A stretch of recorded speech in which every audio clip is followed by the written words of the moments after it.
کبھی آپ نے نوٹس کیا ہے کچھ لوگ بغیر کسی وجہ کے آپ سے نفرت کرنے لگتے ہیں۔ آپ نے ان کا کچھ نہیں بگاڑا ہوتا، پھر بھی وہ آپ کو نیچا دکھانے کی کوشش کرتے ہیں۔ اگر آپ کے ساتھ بھی ایسا ہو رہا ہے تو پریشان ہونے کی ضرورت نہیں ہے، کیونکہ آج میں آپ کو وہ 5 آسان کام بتاؤں گا جو آپ کو اندر سے مضبوط بھی بنائیں گے اور نفرت کرنے والوں کو خود بخود خاموش بھی کر دیں گے۔ تو ویڈیو کو آخر تک ضرور دیکھنا، کیونکہ آخری پوائنٹ سب سے پاورفل ہے۔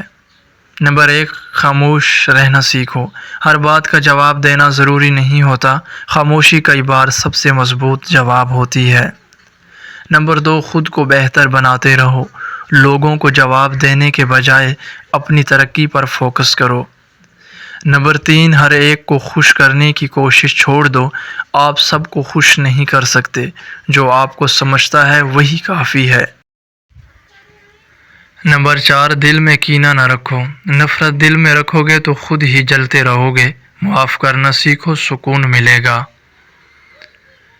نمبر 5، اللہ پر بھروسہ رکھو۔ جو لوگ آپ کے خلاف ہیں ان کا حساب اللہ کے سپرد کر دو۔ تو دوستو، لوگ کیا کہتے ہیں اس پر نہیں، آپ کیا کرتے ہیں اس پر دھیان دیں۔ یاد رکھیں، خاموشی، صبر اور محنت، یہی وہ چیزیں ہیں جو انسان کو جتا دیتی ہیں۔ اگر آپ کو یہ ویڈیو اچھی لگے تو لائک ضرور کریں اور کومنٹ میں لکھیں میں مضبوط ہوں، اور ایسے ہی زبردست ویڈیوز کے لیے چینل کو سبسکرائب کرنا نہ بھولیں۔ اللہ حافظ۔